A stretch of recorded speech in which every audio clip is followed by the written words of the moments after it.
Hello, everybody. Good evening, everyone.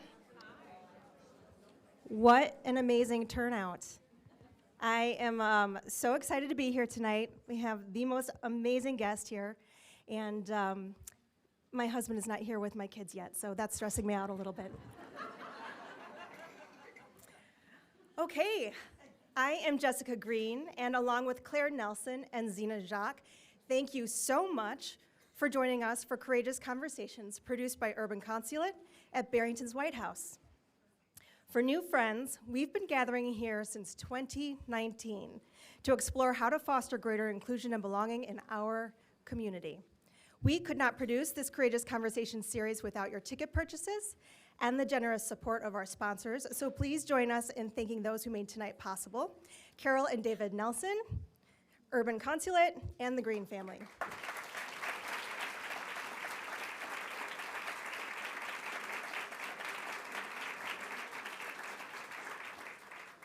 Thank you also to Arlene at Read Between the Lines bookstore in Woodstock for joining us to provide books for this evening. Tonight, we will hear remarks from our special guest, followed by Q&A with Zena. And then we will follow that by book signing downstairs. So the directive is downstairs. For those who wish to purchase a copy for signing, please follow our guidance to line up after the program downstairs. And Zena will give you more specific instructions towards the end of the evening. We are live streaming tonight. For guests who couldn't join us in real life, hello, welcome. Thank you for everyone in this room for cooperation with keeping the sound down. And as always, we invite you to hold the grounding virtues that Krista Tippett, our very first guest speaker 5 years ago, shared with us from On Being's Civil Conversations and Social Healing Project.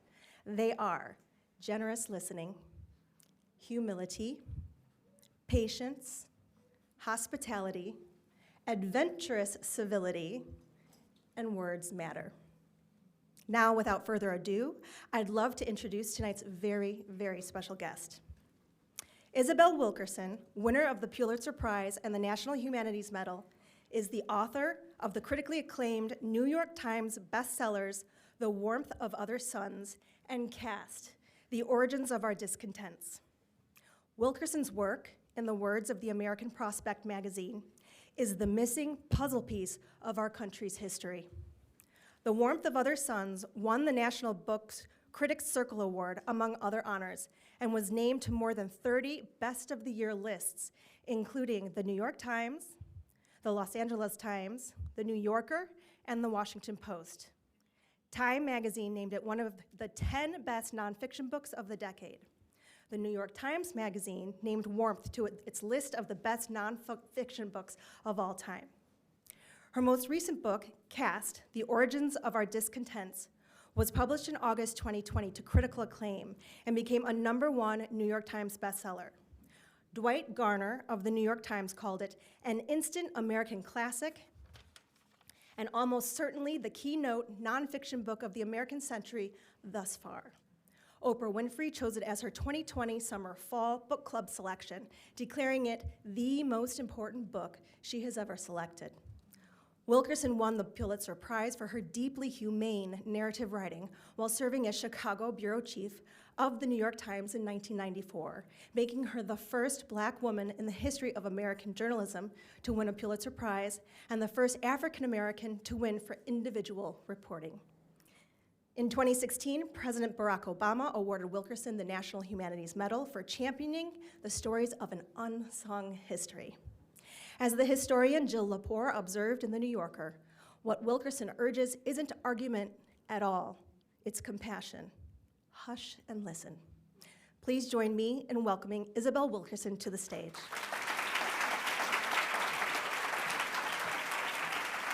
Oh my.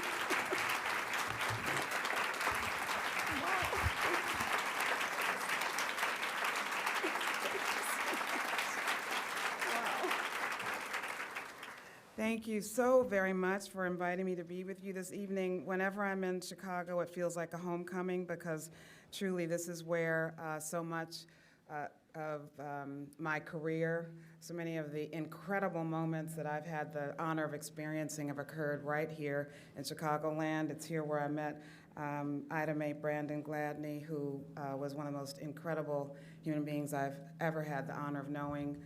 So thank you so much for being here, inviting me to be here with you. And also thank you for bringing me to a space where my dear friend Krista Tippett was the kickoff person. I mean, she's one of my dearest friends, and in fact, when I was beginning what would ultimately become CAST, she was one of the very first people that I went to when I realized that, yes, I'm embarking on another book, and she was one of the first people I went to, so it's such an honor to be here.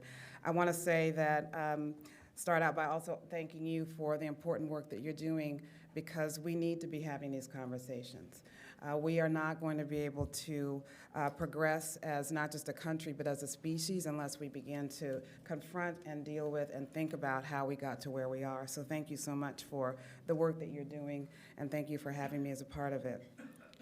I want to say that in my own world, I would never have imagined the place that we happen to be in, but I would never have imagined in my own world that this latest book, Cast: The Origins of Our Discontents, which seeks merely to tell some of the history of how we got to where we are, our country's history, would be in the middle of a federal case involving a rural county in Texas where there were officials who did not even have library cards, decided to take over the library board, to shut down the libraries in order to remove books, including Cast, and that a federal judge would then have to order the county to reinstate those books, but that instead of reinstating the books, the county chose to appeal that ruling rather than to restore the books. And then they would consider shutting down the entire library system. That is where we are right this second. It's a moment to remind ourselves that, our very first founding amendment was to protect the very ideas and speech and history that we seek to share with the world. So who would have thought that authors and teachers and librarians would be at the front lines of liberty and of democracy? Who would have thought that this would be the case for people who merely want to go about doing their work of educating and sharing and enlightening fellow Americans about where we are and to learn our history? In recent times, it's not been unusual to hear people say something along the lines of, I don't recognize my country, or this is not what we stand for. And whenever I hear that, I am reminded that tragically not enough of us have had a chance to know our country's true and full history. Because if we all knew our country's true and full history, we would know that our country is like a patient with a pre-existing condition, like heart disease, for example. And if a patient with a pre-existing condition like heart disease were to have a heart attack, we would be alarmed, we would be devastated, we would be moved to action. In fact, one would hope that we'd be moved to action, but we would not be surprised if a heart patient without intervention and without treatment had a heart attack.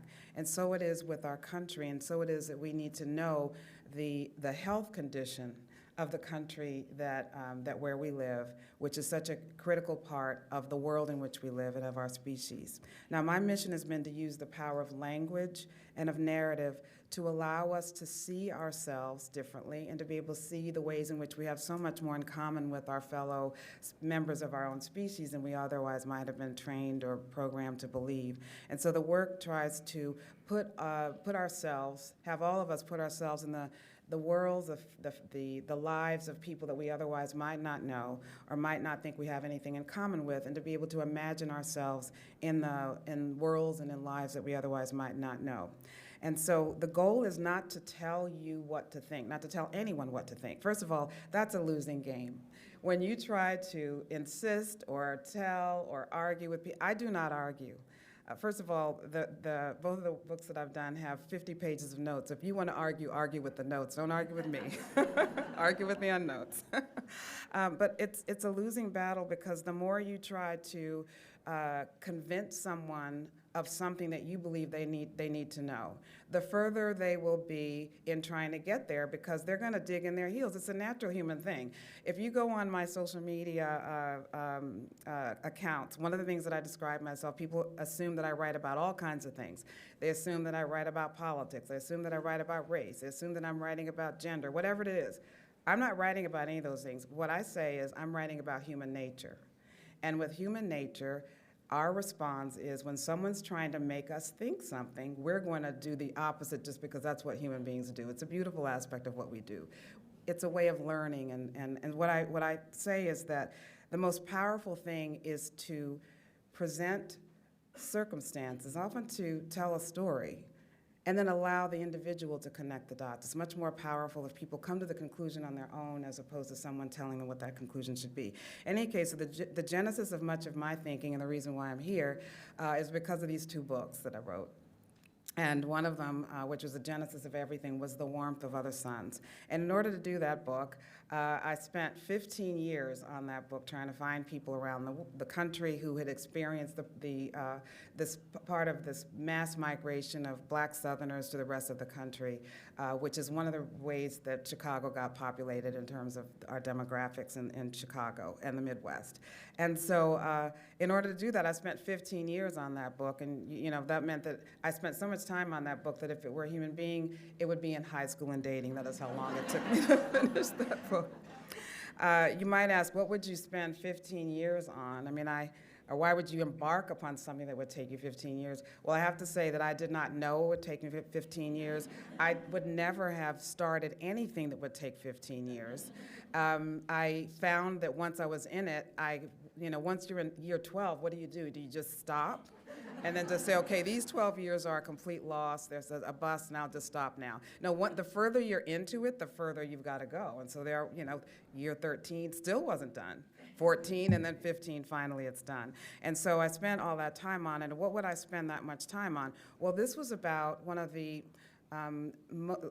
least recognized major, massive stories in our country's history. It's astonishing that more people did not know about this. I mean, people know about it now because of The Warmth of the Suns, but this was about the mass migration of 6 million black Southerners who were fleeing the land of their birth and spreading themselves all over the rest of this country in a similar way that the ancestors of almost any other American might have done. I mean, they became proxies for someone in the backgrounds of almost everyone who had a grandparent or great-grandparent who might have crossed the Atlantic, crossed the Pacific Ocean, crossed the Rio Grande, and often met people that they would never, ever have met. A great-grandmother who might have met, who was from Ireland, who met a great-grandfather who was from Lithuania or Germany or from Italy or wherever it might have been, and create whole new lineages. I find it fascinating and beautiful that is what human beings do.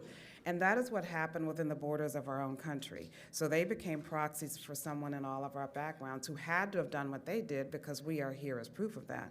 And so that sort of reminds us that, what is migration about? Migration is not about geography, which is what we kind of get hung up on.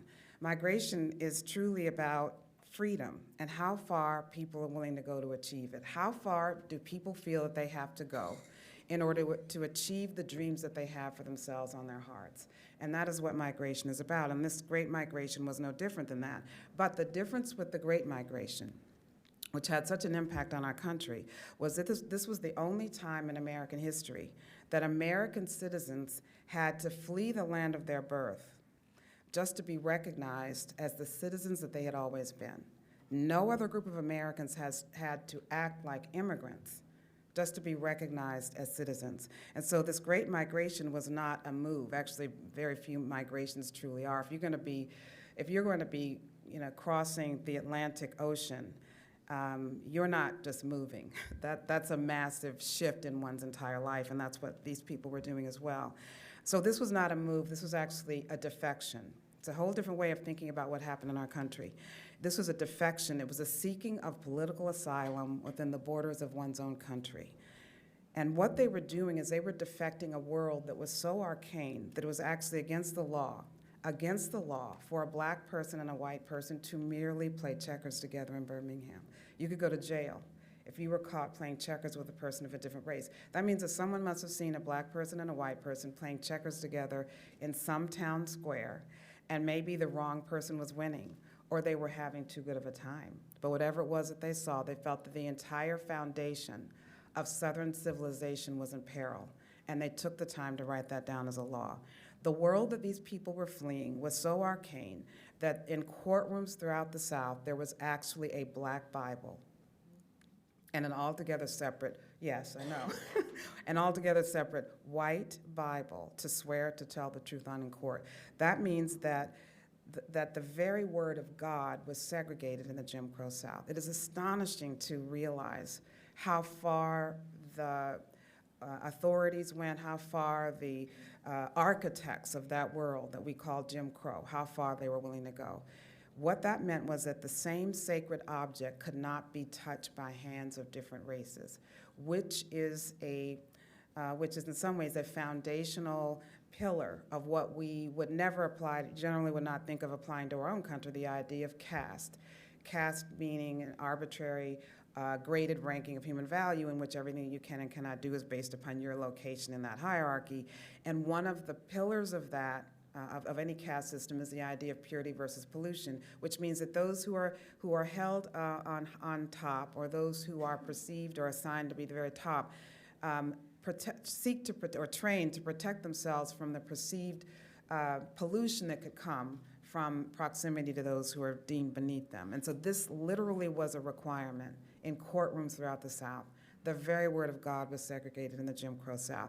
One other example that I'd like to share with you is one that I came to as a result of the Warmth of the Suns becoming so popular, and I just have to even say beloved, that I've been invited all over. Well, let me just change that. The book was invited all over the world. And I went along with the book. And it went all over. It's been to, the Parliament in the UK, it's been to the Netherlands, it's been to Singapore, and it was invited to Alaska, unfortunately in January. Which would not have been my choice. That's what the University of Alaska at Anchorage, that's when they wanted the book there. And when upon arrival, our host said, upon arrival, which is, I don't know if you've flown there, but it's a whole experience. It's farther than getting to Europe, actually. You have to change planes. There was no nonstop from the East Coast. But in any case, upon arrival, our host said to us, he said, "We've got great news for you. We think we're going to make it to 0 while you're here." I said, "Yay." At a certain point, I have to say this because of where we are. At a certain point, they said, people think that we're really cold, but it's not like Chicago. I'm just thinking, have you been to Chicago? Everybody has to have someplace else that makes them feel better about themselves, even there.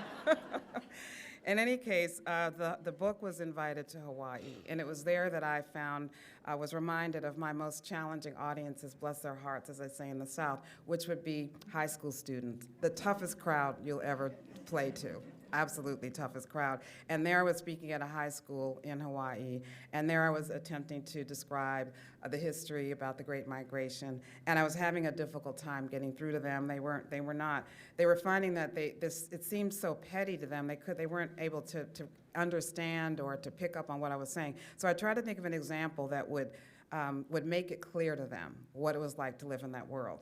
And so I recalled this example from the book, thank goodness. I thought about this one. And it went over well enough with them, and I want to share that with you. But before I do, I want to see if I might ask if anyone might be willing to raise their hand if they might have done what I'm about to do. Now, see, I can feel the shifting in your seats. This is not anything illegal or embarrassing in any way, shape, or form. I just want you to think about your actions in the last month or so, and to think about your actions of the last month, and to recall if you might have done what I'm about to describe in the last month. And that is, how many of you have been driving your car, and you find that you're about to overtake a car that is going more slowly than you are, and so you do the wise and safe thing, which would be to pass that slower motorist on the road. So my question is, how many of you would be courageous enough to admit to having done the wise and safe thing, which would be to pass a slower motorist on the road? How many of you passed another car in the last month? That's a question. Thank you. Thank you. I see most hands went up. Some hands did not go up, and I suggest you do not drive.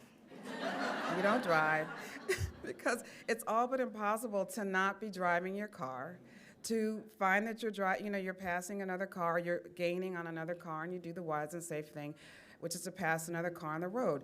It is the most natural thing in the world that you do it without thinking. And of course, there are some cars now, and there will probably maybe all cars in the future will be able to do it for us because it is the natural thing to do. But had you been African American throughout much of the Jim Crow South into the 1970s, is actually against protocol and against the law for an African American motorist to pass a white motorist on the road, no matter how slowly that person was going. Now, I heard a little something. Imagine what the high school students were saying, because they had just gotten their driver's license and no one was telling them what they could do behind the wheel. So I lost control of the classroom. This has been a very kind and graceful crowd here, but I lost control of the classroom. They started talking about what they would and would not do and how they wouldn't do that. And I asked one of them what it was he was saying, and he said, well, I would have honked. And I said, let me start again. If you couldn't pass the people on the road, you couldn't honk to make them go faster. And so another one raised his hand, he didn't like that. And he said, well, I would have tailgated, it wouldn't have made any noise, but I would have tailgated to let them know they need to go faster, that they were too slow. And I said, if you couldn't pass the people on the road, if you could not honk to make the people go faster, you couldn't tailgate either. You had to stay in your place. That's what it means to be in a caste system, a world in which, for whatever the metrics are used to determine who fits where in that society, you had to stay in your place. So you couldn't pass the people, you couldn't honk, and you couldn't tailgate either. You couldn't do any of those things. You had to stay in your place. And then another one raised his hand. He said, well, I would have left then. I said, well, that is what 6 million people chose to do rather than to live under the restrictions of a world such as that. And we laugh at the absurdity of this because it truly is arcane, in fact, petty and absurd. But these laws and protocols were deadly serious. These things were a matter of life and death. Any breach of the protocols in that world could literally mean someone's life. And that would be on both sides of that system in which they were all encased. And so this was a matter of life and death, and there was no way of getting around that if you were going to be in that world. You had to find a way to somehow manage in that world. And so that is one of the reasons why the idea of caste can kind of help us understand what we have inherited as a society, because that actually is a hallmark of caste itself. If you think about the idea of the caste without an E, in which you have, for example, this apparatus that is attached to an arm or a leg to hold the fractured bones in place. A caste is to hold people in a fixed place. If you think about a caste referring to actors on a stage, and there's someone, stage right and stage left, and then in the foreground and the background. Well, if someone who is consigned to or expected to be in the chorus in the background suddenly steps out in front in the spotlight and starts to sing as a soloist, well, everyone on that stage will know that something has gone wrong, that something there's been a departure from the script. And there may be people on that stage who will even correct that person. Everybody's looking back at their script, they know what their lines are, and suddenly something has gone awry, and everyone knows it. That's the idea of what caste means, and caste can help us understand how we have inherited a society, a history that goes far beyond anything none of us were alive when it was created. Our great-great-great-grandparents were not alive. We did not create this. But it's a reminder that our country is really like an old house. And if you live in an old house, you may not want to go in the basement after a storm. I mean, I don't know how many of you live in an old house, but the work is never done. It's never done. When you live in an old house, choose not to look at whatever is going on or going wrong with it, any rattle, any noise, anything. Choose to ignore it at your own peril. The owner of an old house knows that whatever we are ignoring will never go away. Whatever's lurking will fester, whether we choose to look at it or not. Ignorance is no protection for the consequences of inaction. Our country being like an old house means that whatever we have inherited, whatever we've taken over, whatever preceded us with that old house is there, and those flaws will be there if, whether we recognize them or not. So there are many people, the reason why that metaphor is so useful for us is that there are many people who might rightly say, I had nothing to do with how this all started. I have nothing to do with the sins of the past. My ancestors never attacked indigenous people, and my ancestors never owned slaves. Not one of us was here when this old house was built. Our immediate ancestors may have had absolutely nothing to do with it. But here we are, the current occupants of this old house, of a property with stress cracks and bowed walls and fissures built into the foundation. We are the heirs to whatever is right or wrong with it. We did not erect the uneven pillars and joists and beams. We did not install the frayed wiring and the corroded pipes, but they are ours to deal with now. And any further deterioration is in fact on our hands. When you go in to take possession of an old house, you get that inspector's report, and you may not want to look at that inspector's report. Sometimes it's many dozens of pages long, and it's telling you what's going on with every single system, and who is going to fix that? We had nothing to do with how those systems came to be. But who's going to fix it? It's up to the person who has taken possession of that old house. And when we take possession of an old house, there's not the kind of fraught emotion that sometimes attend the conversations that we have among ourselves now. When you take possession of that old house, you've got that building report. You might take a deep breath, and you might look at it for a while, let it sit on the table for a while before you get the courage to pick it up. But it's not an emotional thing. It's something where once you've seen what's in it, you roll up your sleeves, you get to work, and you try to work down the many things that are going wrong with that building. In other words, it's not a time for guilt or shame or blame. It's a time for action and recognizing what's necessary in order to get the work done. Now, I want to say a little bit, too, about caste and the idea of caste, and I want to just mention that it's a language that Dr. Martin Luther King himself came to recognize as being helpful in understanding how our country has inherited these divisions that none of us created, but that we might almost inadvertently be upholding without even realizing it. But he came to the recognition of it when he made a historic trip to India in the winter of 1959. And he'd always wanted to get there because he'd been so inspired by the nonviolent protest philosophy of Mohandas K. Gandhi, and he finally had a chance to go. Once he got there, it turned out that he was greeted as a visiting dignitary. People there recognized the efforts that African Americans were mounting for citizenship in this country, or recognition of their citizenship. Anyway, while he was there, he wanted to visit with people who were then known as untouchables, currently known as Dalits, and so he went to a school that was populated by young people who were from that now Dalit community, then known as untouchables. And when he got there, the principal was so excited to introduce him that he gathered the students around, and he said to the students, the principal said, "Young people, I wish to introduce you to a fellow untouchable from the United States of America." Now, when Dr. King heard that language applied to him, he first bristled at it. He was peeved to be described in the language of untouchability and caste. He was not seeing himself in that way. He was a learned man. He had a PhD. He'd had dinner with the prime minister. He didn't see himself in the language that the people were applying to him. Then he thought about it.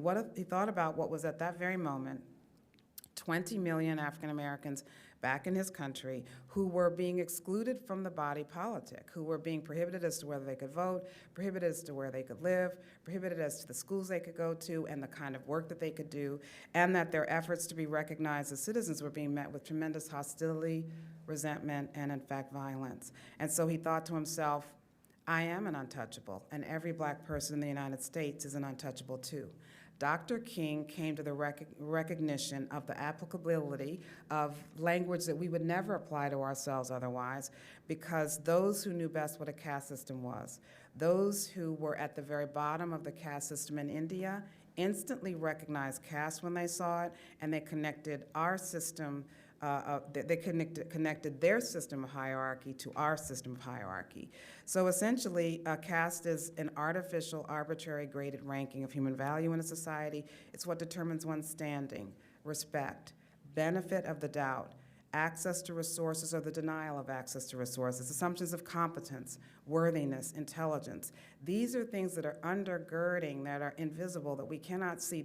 It's almost like the script that's in the head of all of us, because we've all been programmed as to what to expect when we show up to the bank and we want to see the CEO of the bank. There's a certain individual in all of our minds of what that person is going to look like.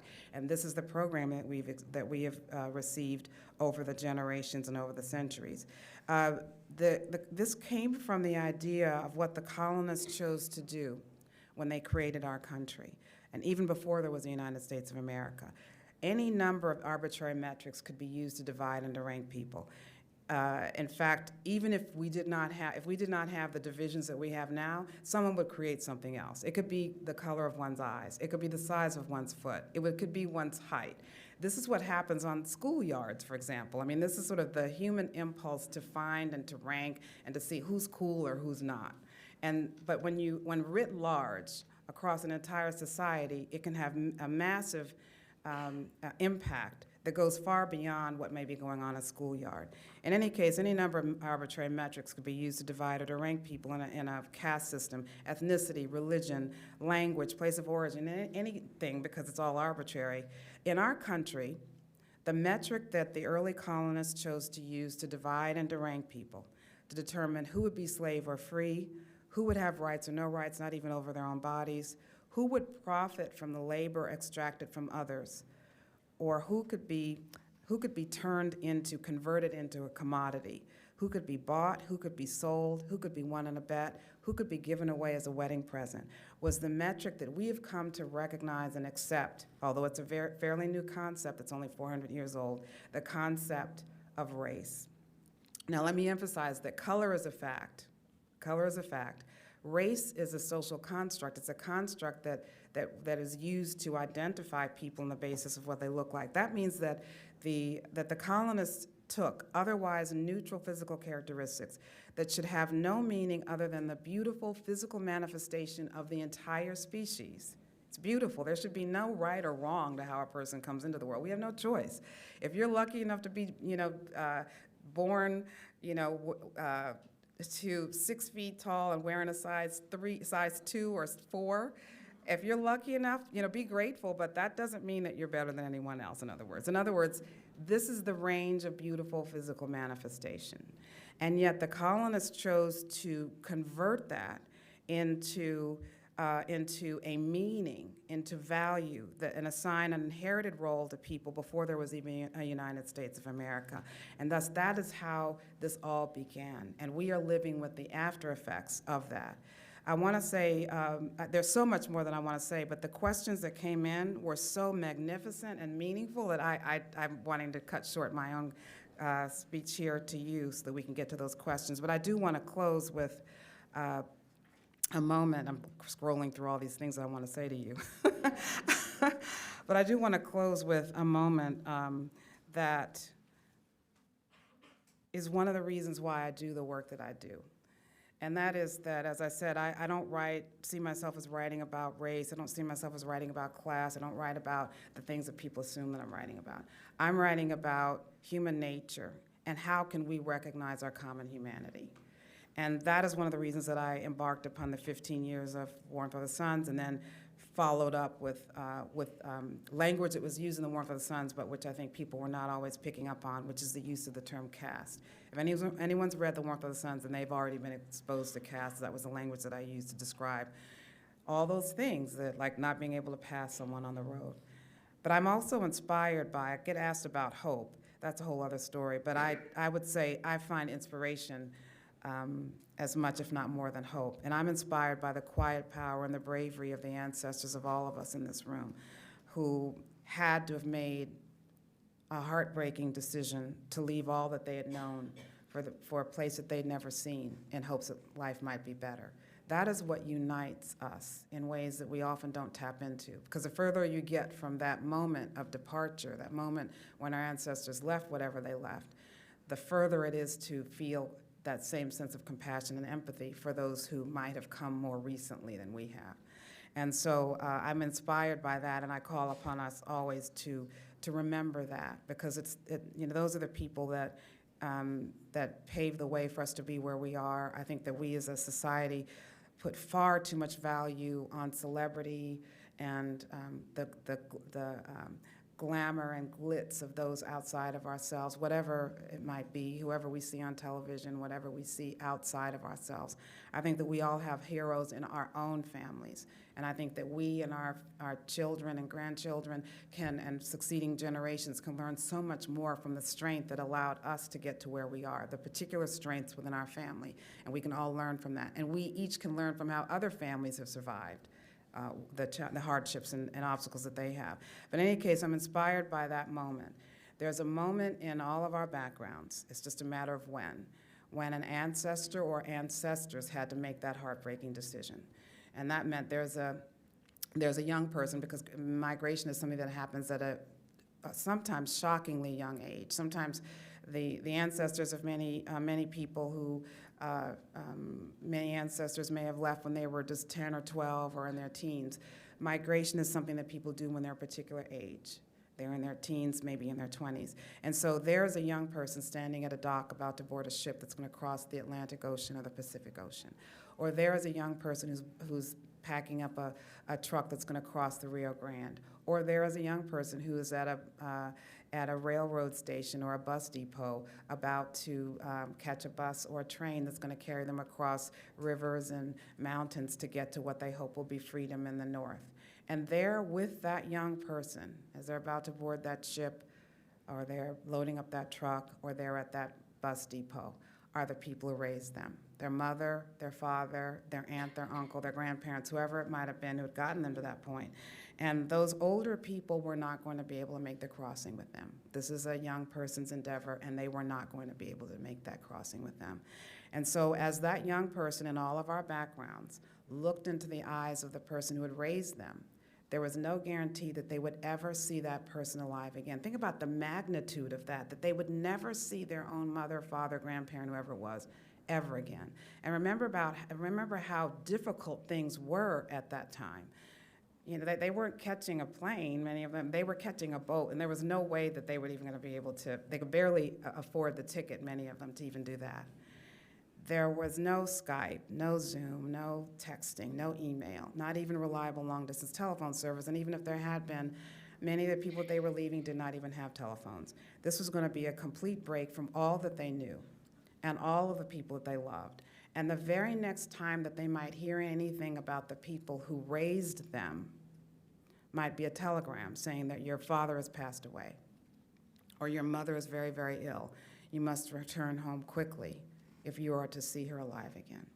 That is the nature of the sacrifice that had to have been made in all of our backgrounds, because we are here. I'm a product of the Great Migration, so I actually know the people who did that. It was my parents. My mother was from Rome, Georgia.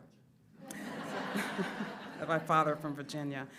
But in case that was a moment where they had to look into the eyes of the people who had raised them and not know, not be aware of when they might ever see them again, a complete break from all that they had known and all that they had loved.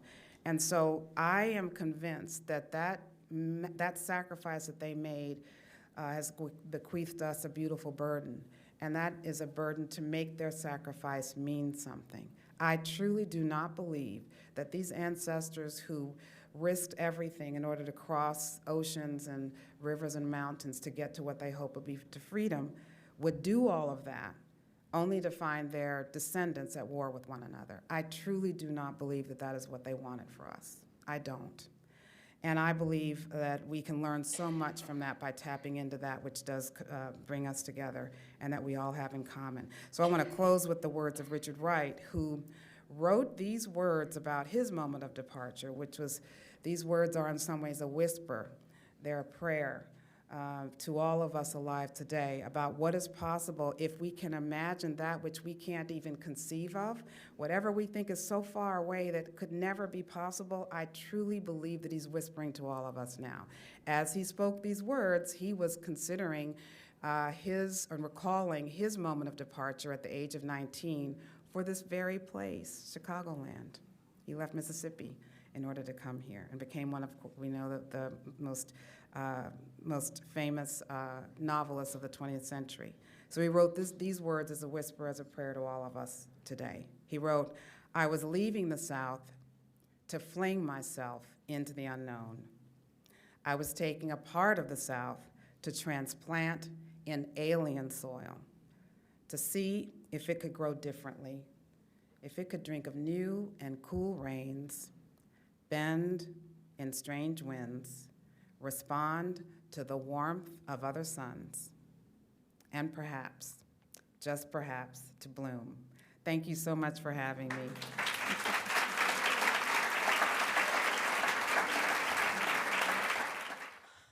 Ms. Wilkerson, you have changed the atmosphere in this place. The air is different.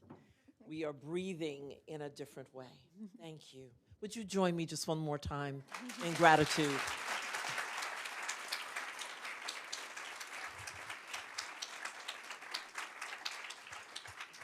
Your father was one of our nation's best, the most celebrated kind of patriot we could know, a Tuskegee Airman. Amen. I really am curious. You are the daughter of this patriot who went abroad to fight against the Third Reich in World War II. But there is this irony that the very people against whom he was fighting had studied our segregationist laws to build their system of caste. How do you hold this ironic truth that he fought against what we helped build? Well, I am steeped in the history, and if anyone has read my work, you know that I seek to, in some ways, lose myself in the experiences of the people that I'm writing about. And my father and all of the men who were, fighting on behalf or engaged in the work of that time were truly aware of the double meaning of their work. They actually spoke of it as, it's called double V consciousness, meaning there were two victories that they were seeking. One was a victory against the Nazis during the war, and the other was against segregation, what was called segregation in this country, so it was in Jim Crow. So they were keenly aware of the task ahead.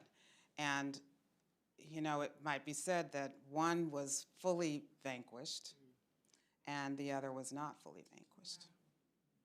So that everyone in the war effort succeeded in the one that seemed to be the biggest one of all. And then they returned home to the recognition that the other fight had not been won. We must remember that these were considered to be among the finest pilots our country's ever produced. And yet when they returned from the war, or when the war was over and they went back out into civilian life, it turned out that these finest pilots in our country were not able to find work as pilots. They could not. They were prohibited from doing the very work that they'd proven themselves to be so adept at. They tried and tried and tried. They applied all the places that you might expect, and they could not get hired anywhere. It didn't matter what they had done during the war. That is caste, meaning that means it's a world. Caste, one of the things that caste is known for is that it restricts the occupations, who can do what in a society. There's certain kind of roles that only certain people can have. And this was a role that was not accepted for them outside of what was necessary for the war. Once we returned to the reality of life in this country, they were not permitted to work as pilots. And so they all had to set out to find what were they going to do, because they couldn't work in their field, which they loved so much. They all loved it. And some of my father's friends went back. They went back. Some became dentists, and some went back. They went into business. They did all kinds of things. My father happened to have gone back for a second degree in engineering. He became a civil engineer. He wanted to be a pilot, but he became a civil engineer. And that meant that what he did for a living was to build bridges. So I am the daughter, literally, of a man who built bridges for a living. Amen. And that's what I seek to do in my own work. While he would have loved for me to be an engineer, this is how I do the building of bridges. So. You shared with us from the book the metaphor of an old house, and we are sitting in an old house now, Yes. one built in 1898. Many generations have cared for this house. Some of us watched them move it down the street so that we might enjoy its beauty today. But in our nation, current generations easily ignore the required maintenance of our 248-year-old American house. When you examine the house that is America, what's the weakness you would tell us we might first work on since we are now the owners? That is one of the toughest questions out of the many amazing questions that came that you sent. And the reason I say that is because I really like the power of metaphor is it allows you to think through a problem or whatever the situation is if the metaphor is sound. And I believe that the metaphor of an old house is sound for our country. Because there are multiple systems. They're not one system, there are multiple systems. If you don't attend to the foundation, then the entire edifice is in peril. So there are many ways that I can answer that question, but one of them could be, what is necessary to save the building? Which would be the foundation, which we think of as laws, which is important, which we think of as history, like how do we understand where we are? The things that hold up the government, what is it that holds up the society? That's what we would think of. So you might say that's the most important thing. But as I was thinking about pondering this question while heading here, I, as a humanitarian, have to say that what matters most is the people, because the people can then rebuild the house if necessary, but the people are most important, meaning what matters most are the things that are a matter of life and death for the human beings that live in the house. And that means systems that affect whether people will live or die. And then that brings us to the criminal justice system.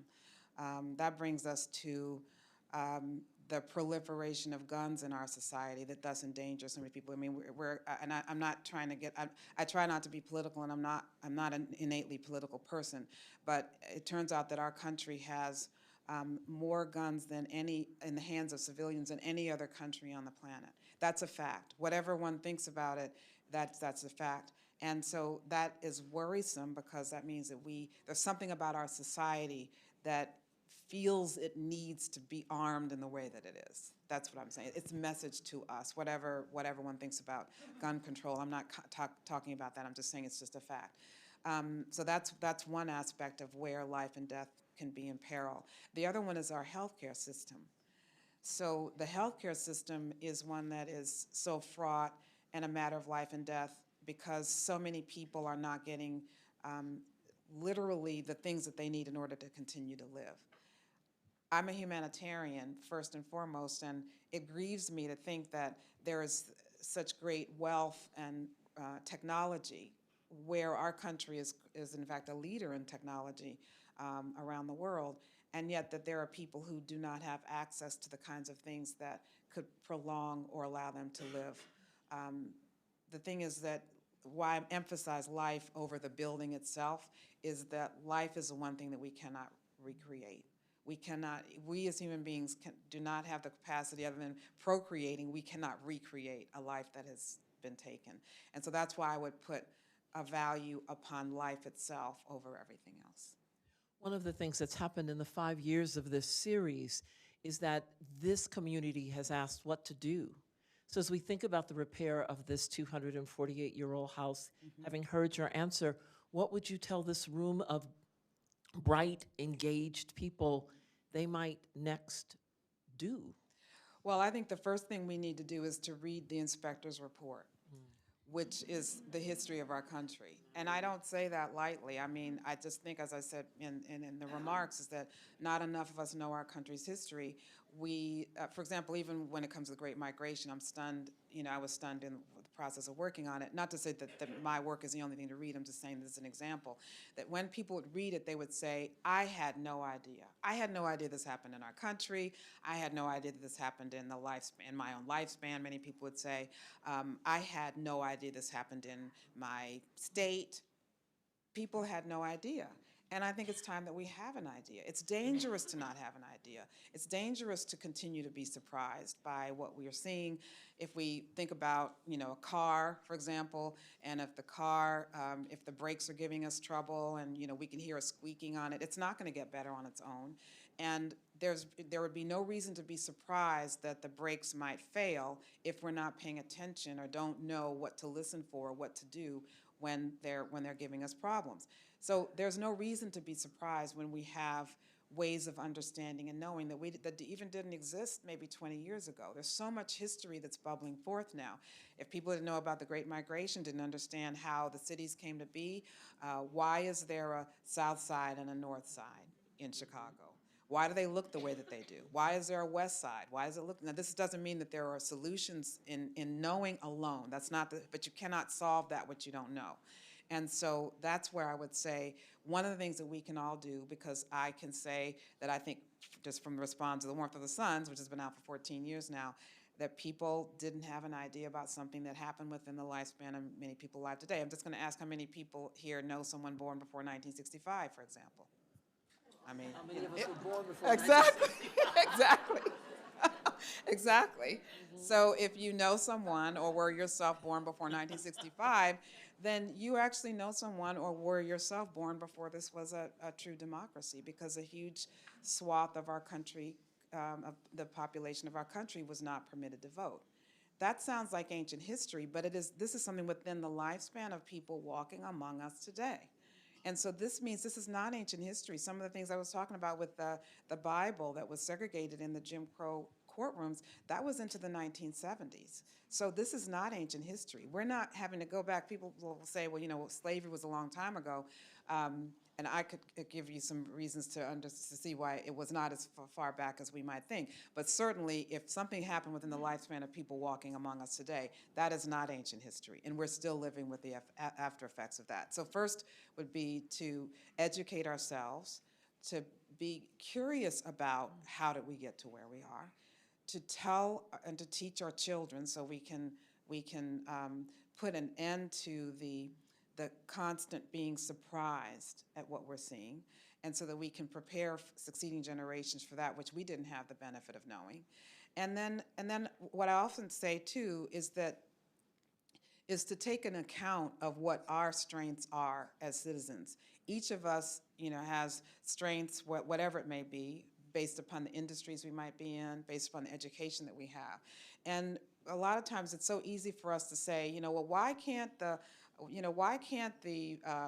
police do more of this, or why can't doctors do that? But then what we may be in education and say, well, why can't we do what we can do in our own spheres of influence? In other words, we need to focus on where we have strengths and where we have knowledge and expertise.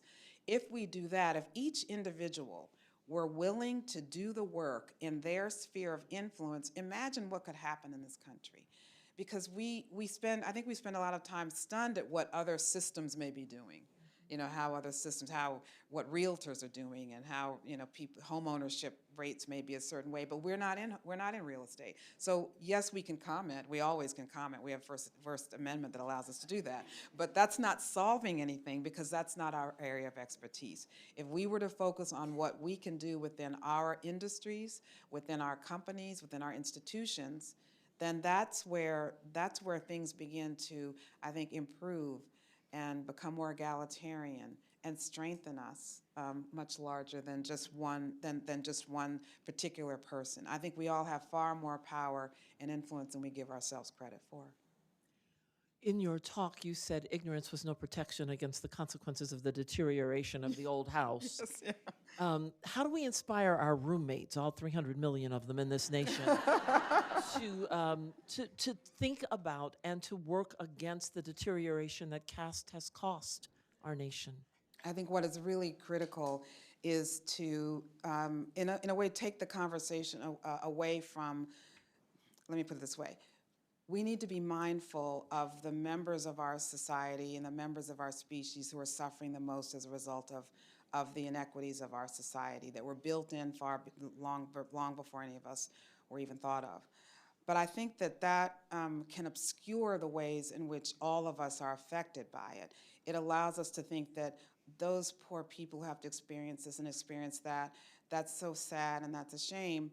We're not thinking about the ways in which the society, which is permitting the subjugation or the harm done to certain people, how that actually is hurting everybody.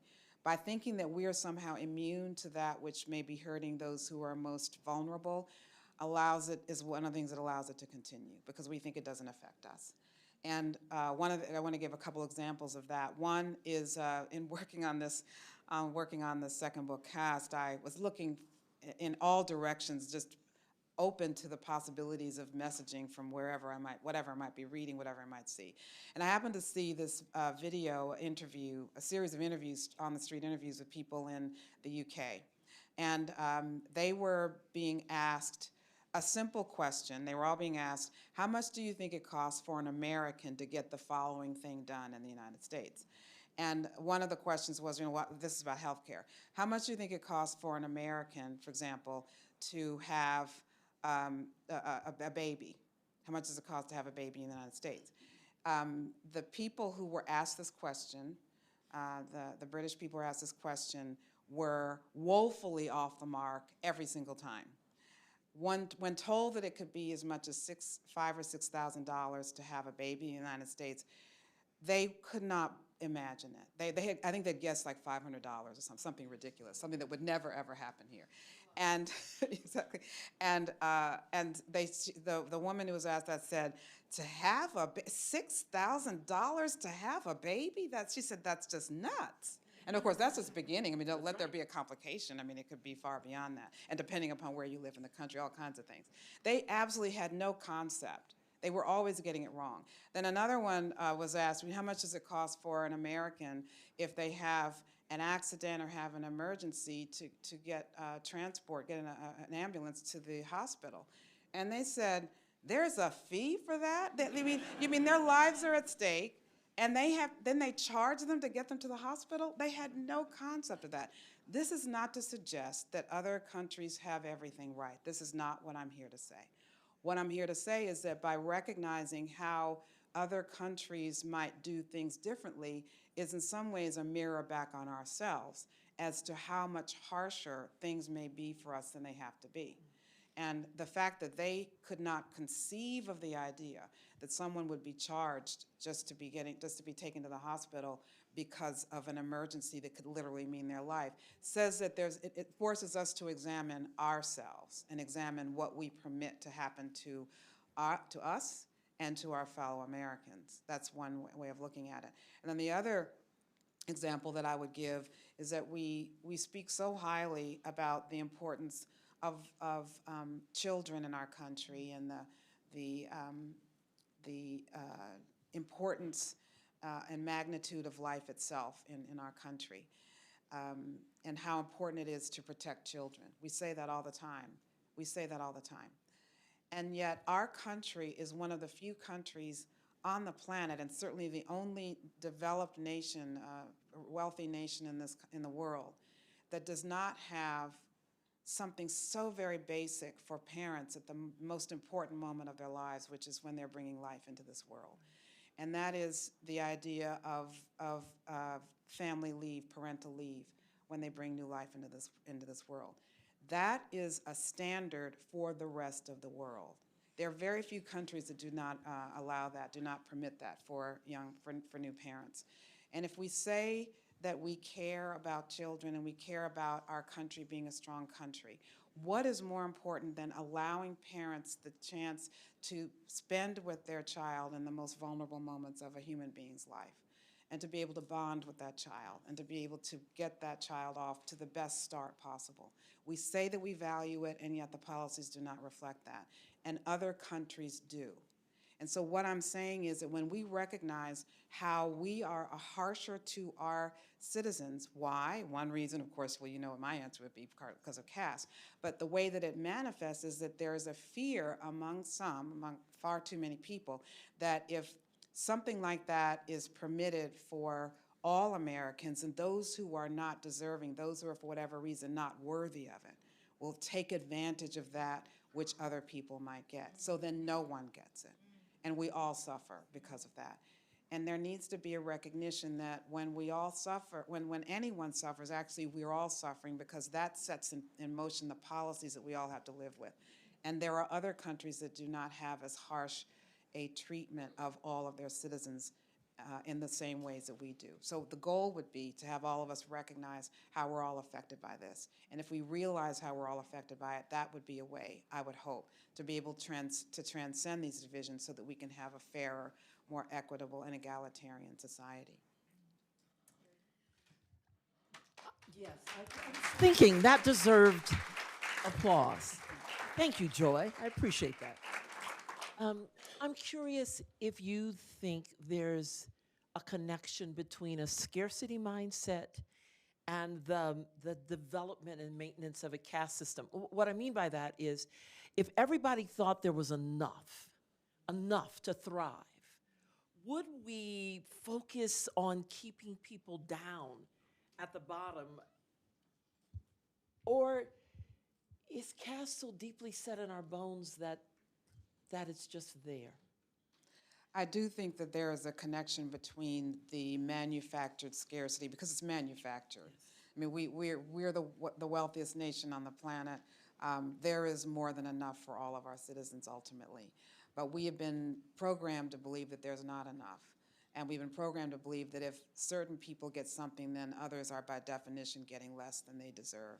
And that means that it's a self-defeating belief system that is harming all of us, getting back to the idea of just what should be accorded to people. I want to emphasize, too, that if those who we believe to be less deserving had the space to be able to spend time with their children, that would make life better for them, which would make life better for all of us as well. To see the ways in which the investment in those that we might have written off actually helps all of us.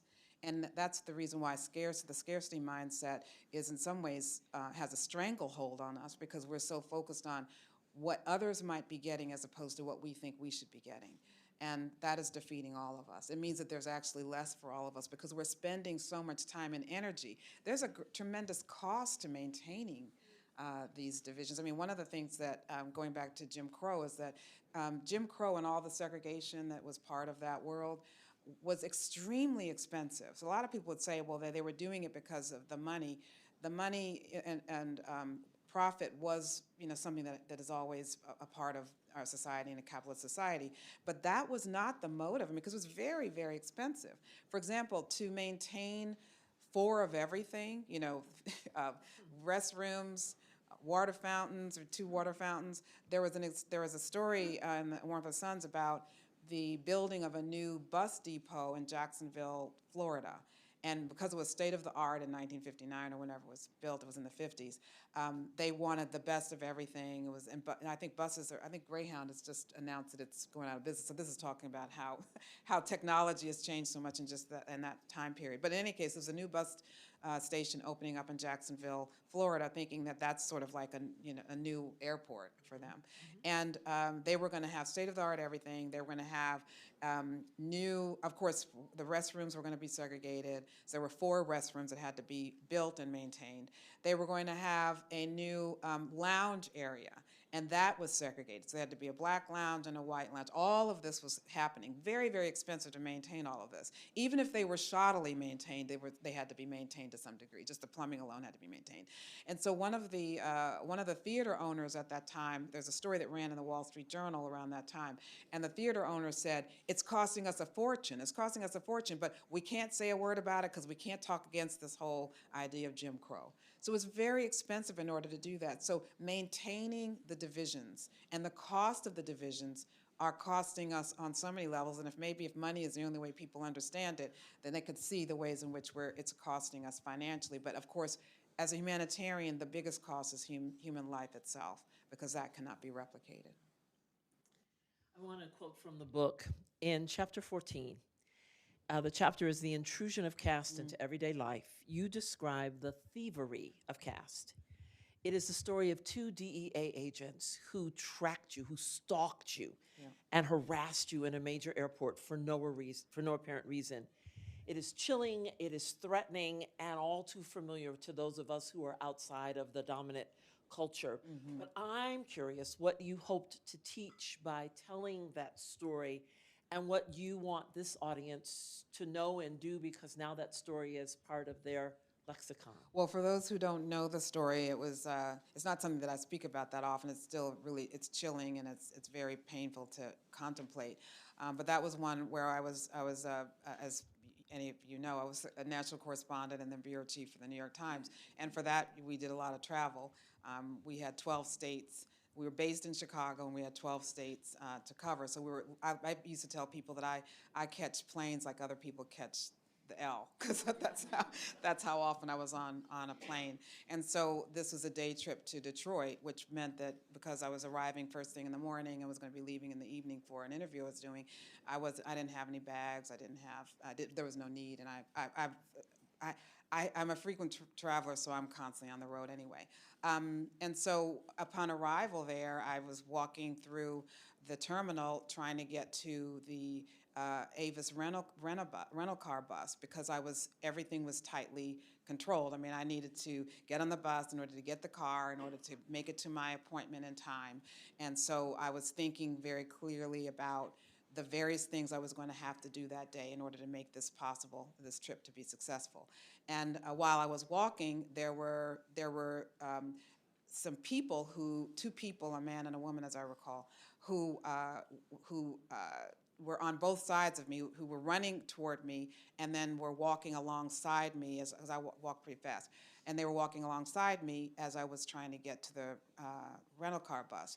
And they were asking me what was my purpose there. You know, what is my name? What am I doing? Where do I work?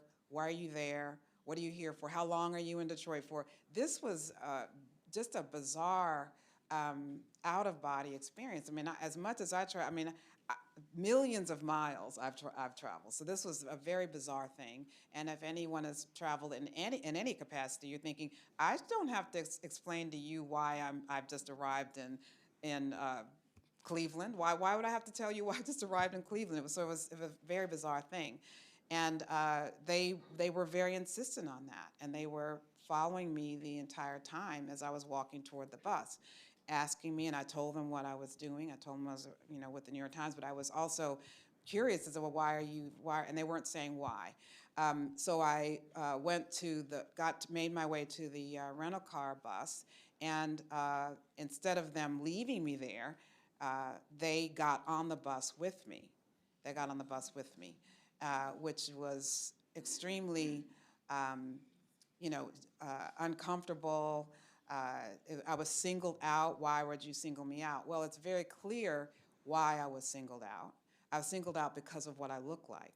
And that's going back to the metric that was used in our country to create the divisions that have become the script that we have inherited over the centuries as to who belongs where, who is suspicious, who should be surveilled, who doesn't need to be surveilled, who is safe, who is not, who could be up to something that is not good, and who could be seen as innocent without having done or said anything.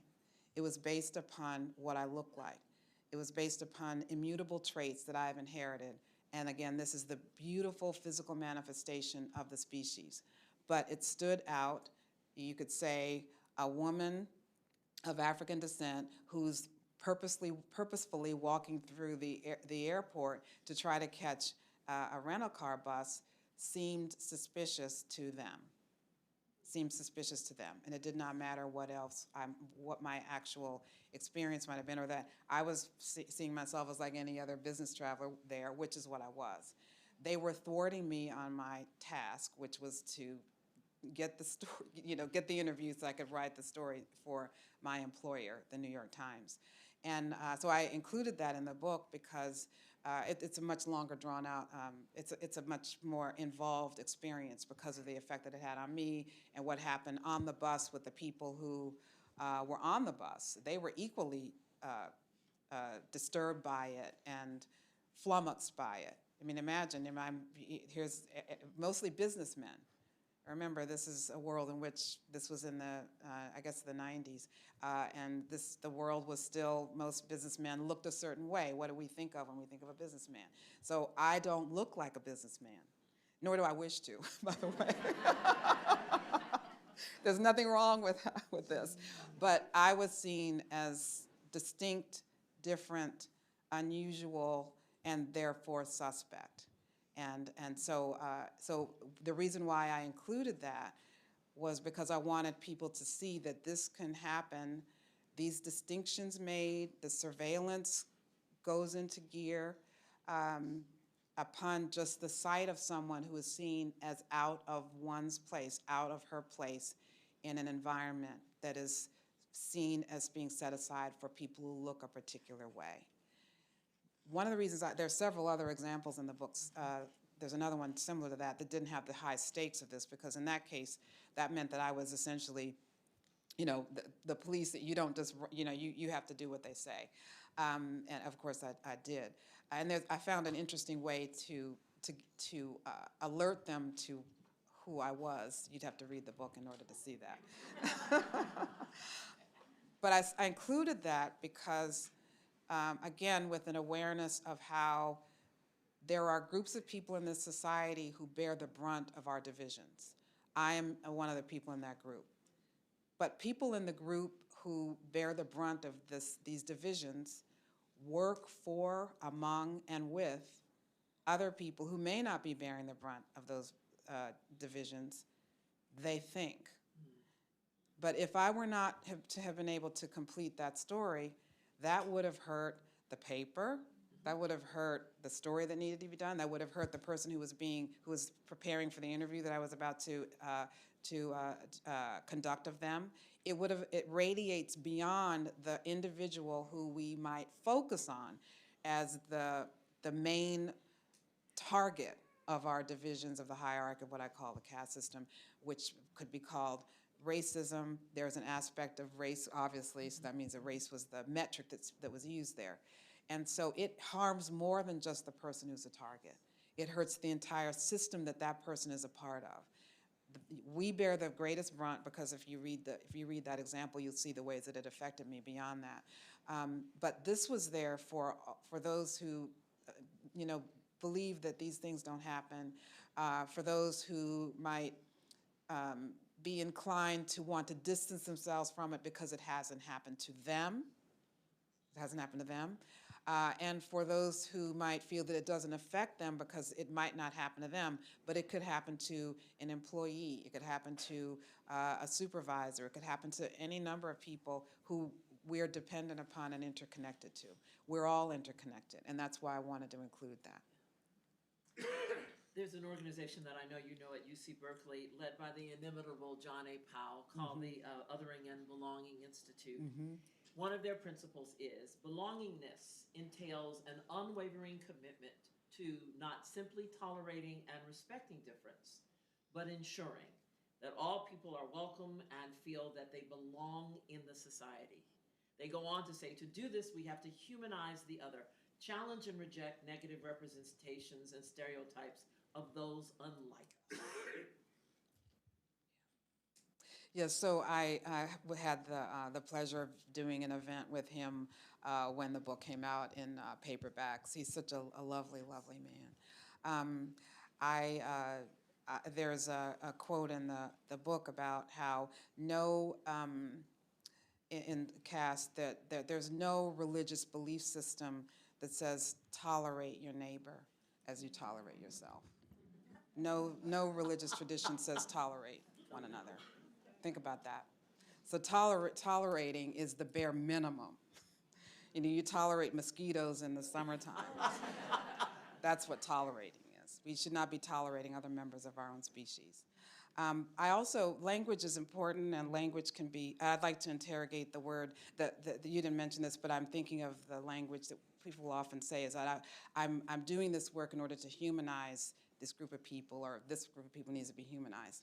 And I want to take this moment to push back against the language of our humanizing anybody. We don't need to humanize, nobody needs to be humanized. We're born human. We're already human. We do not need anyone to humanize us. What we need is for people to be able to see the characteristics and aspects of ourselves that they have been made blind to. And that is what brings us again to the common humanity. I would like to just have us think about the idea of saying that we need to humanize someone or humanize a group is itself dehumanizing, because it's suggesting that they're not human, and we alone, we singularly, will humanize them. How presumptuous is that? And so I'm only speaking about that because I have found that in many spaces we often say that, and I would like to have us think about that. Language can help us recalibrate how we see one another, and that's one of them. The work that I do, people will often say, well, you know, the Great Migration, the Warmth of the Suns has humanized people who were part of the Great Migration. No, they were already human. They did not need me to humanize them. They were already human. We all are human. It's just a matter of recognizing it. I'm so grateful. My parents came from Aberdeen and West Point, Mississippi in 1994 to this area. No, not to Barrington, to the Midwest. I'm tempted to ask you if you think that caste can be dismantled in our nation. I know our siblings in Germany and South Africa took a serious look at their systems and created seismic changes.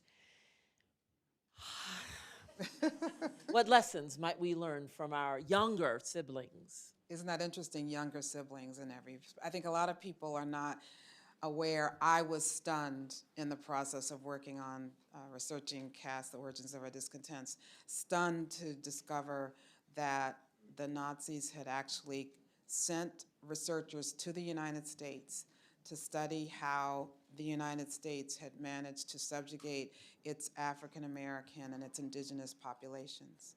They sent researchers here to study the Jim Crow laws, to study the laws that deigned to affix a description and a definition of race, meaning like the one-drop rule, or if you look at the laws, they're nauseating, of course, but they're trying to do that which is not really humanly possible, and that is to determine what a person's race is. Now, as I said, color is a fact. How do you construct who fits in what group is a whole other project. And so there were rules that would say a person is considered Chinese if they're 1/4 Chinese, or they're considered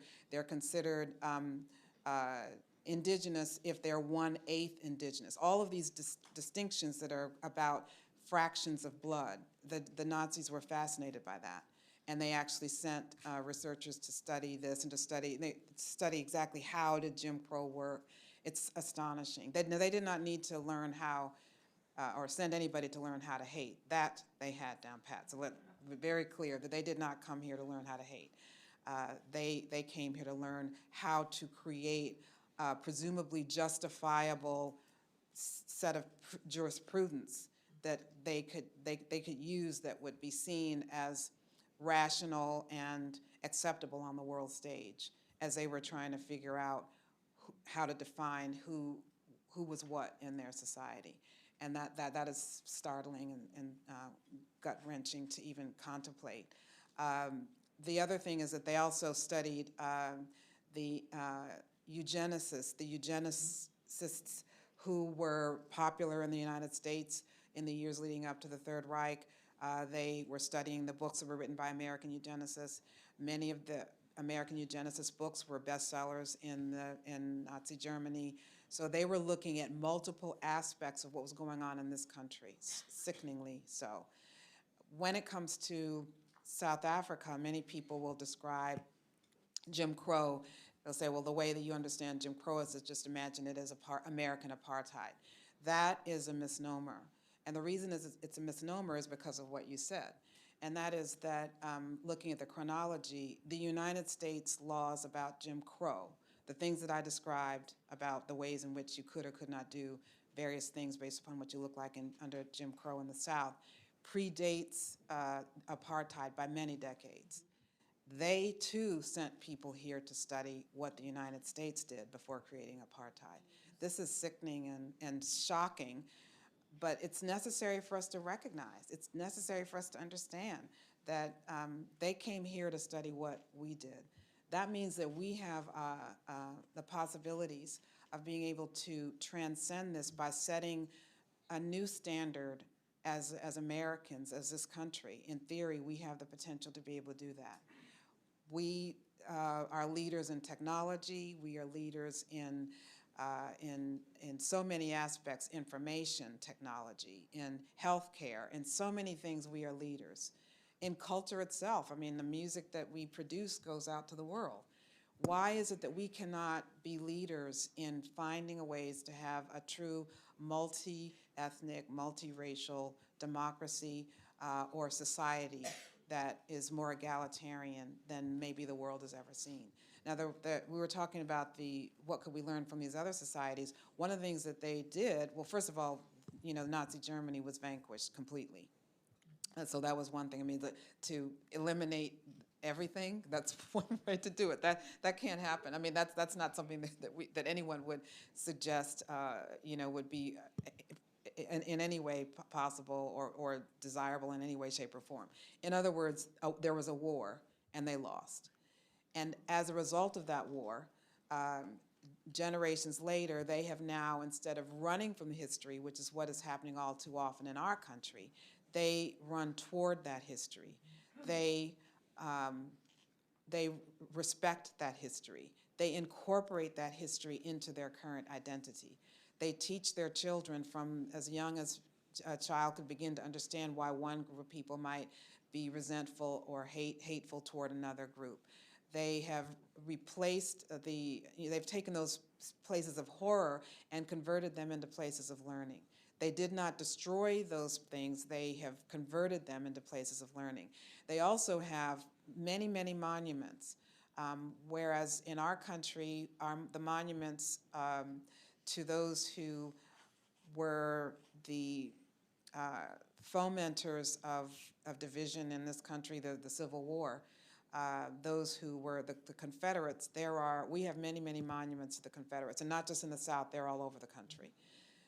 In Germany, the people who were behind the Nazi regime, there are no monuments to those people, none. There are no streets named after them, there are no monuments whatsoever. All the monuments are to those who fought against them or who were attacked by them or killed by them. In other words, those who suffered at their hands or those who fought against them. Those are the only monuments that persist to this day.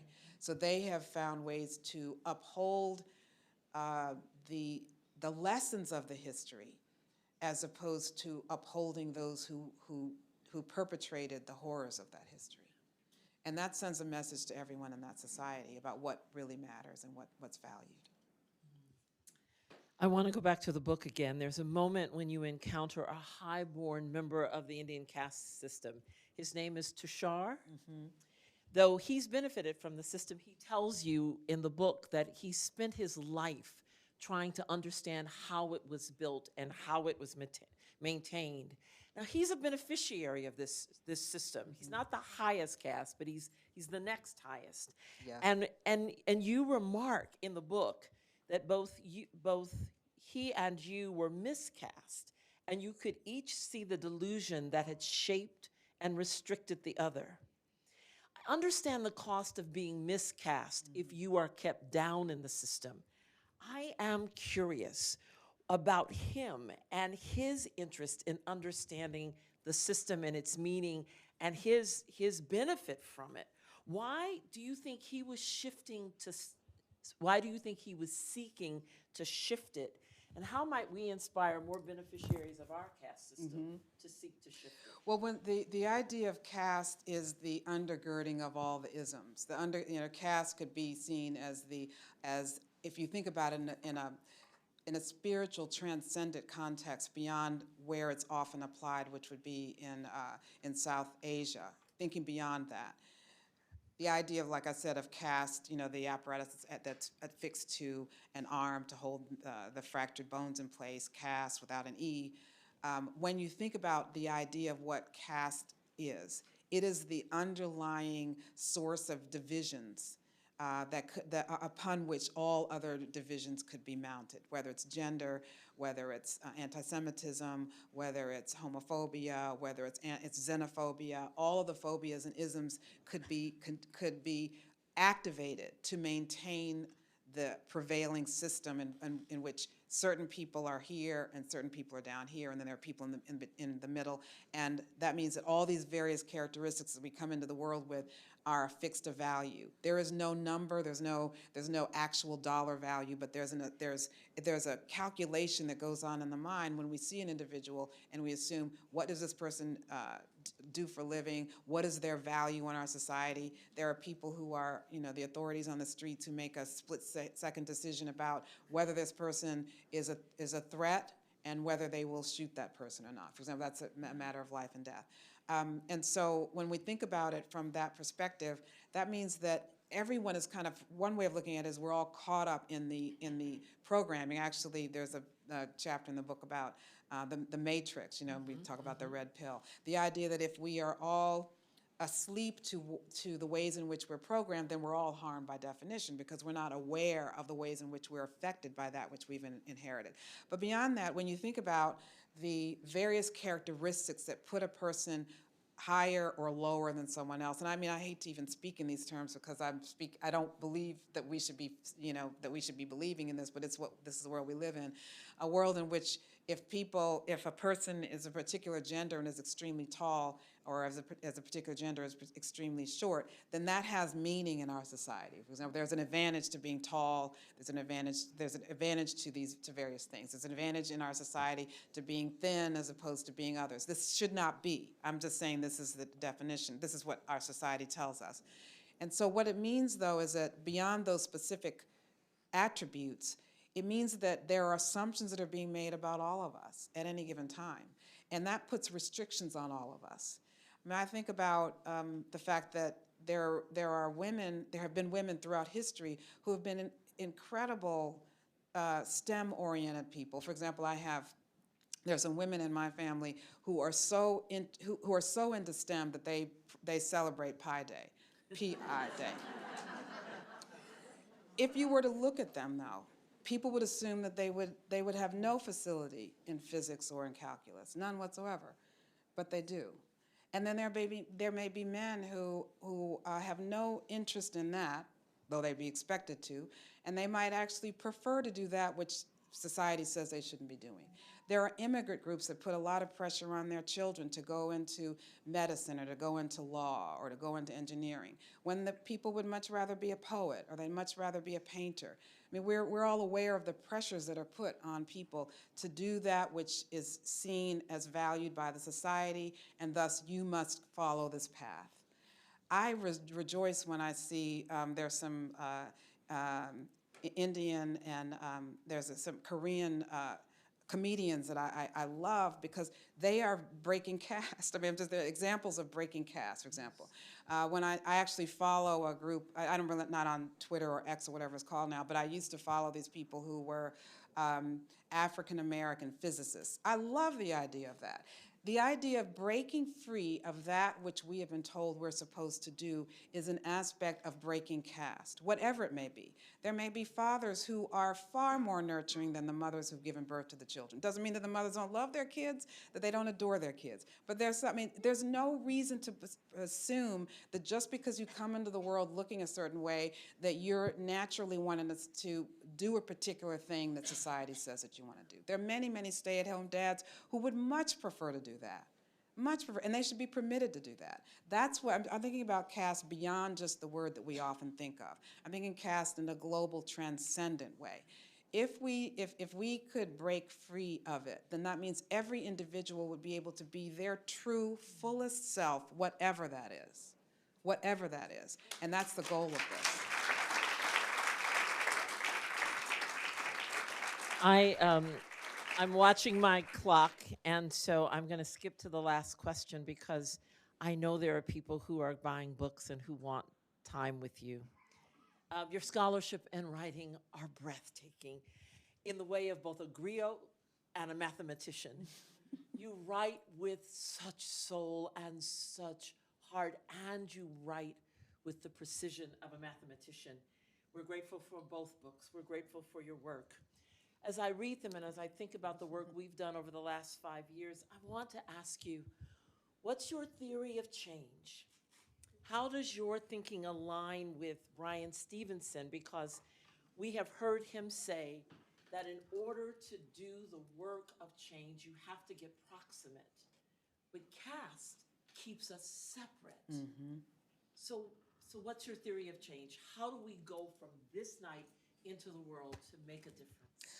Well, obviously, so many of my dear friends and people that I admire so much have been mentioned. Krista, John, and now Brian. I mean, these are my people.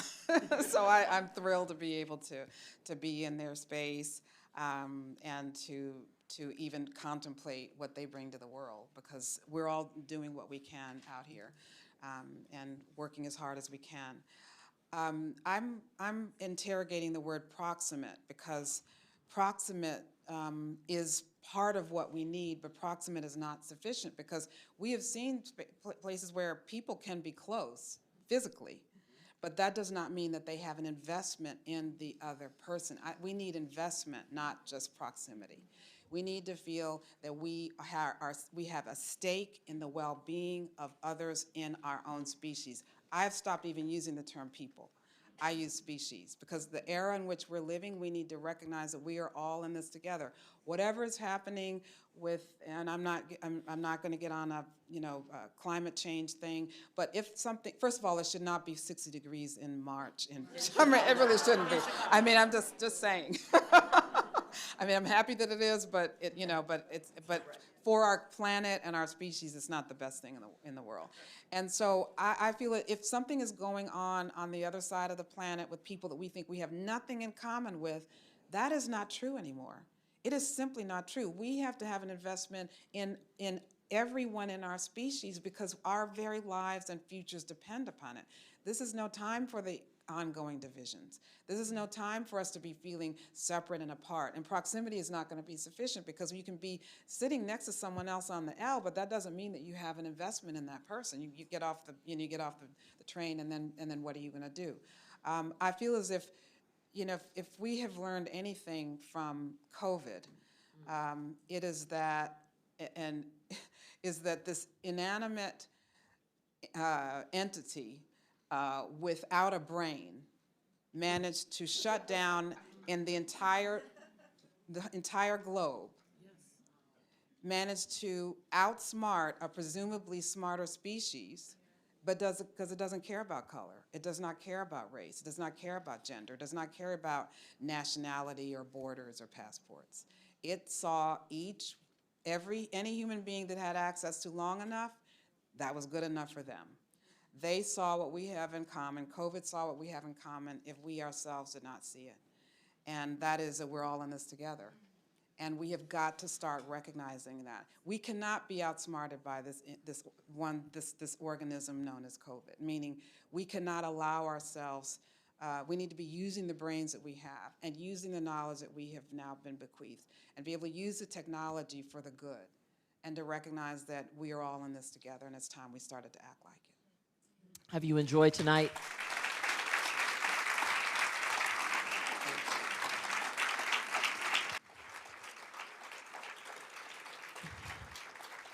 Beloved, they've given me a script. I don't get to riff. You all know. So I'm gonna obey Claire. Ms. Wilkerson will be available for a book signing downstairs. We're gonna escort her first. The books will be for sale from Read Between the Lines bookstore. Thank you, they've been our partner for so long. In an effort to ensure everyone is able to obtain a signed book and selfie, please note that selfie photos are not allowed. And as you approach our guest, because COVID is really smart, we want you to wear a mask. We have them if you don't have them. We're just going to keep everybody safe tonight. And if you'd like your book signed, please follow the bookstore's guidance to line up downstairs, and Ms. Wilkerson will look forward to meeting you all. There is a power to be changed if you'll be open to it. That decision is yours. Blessings.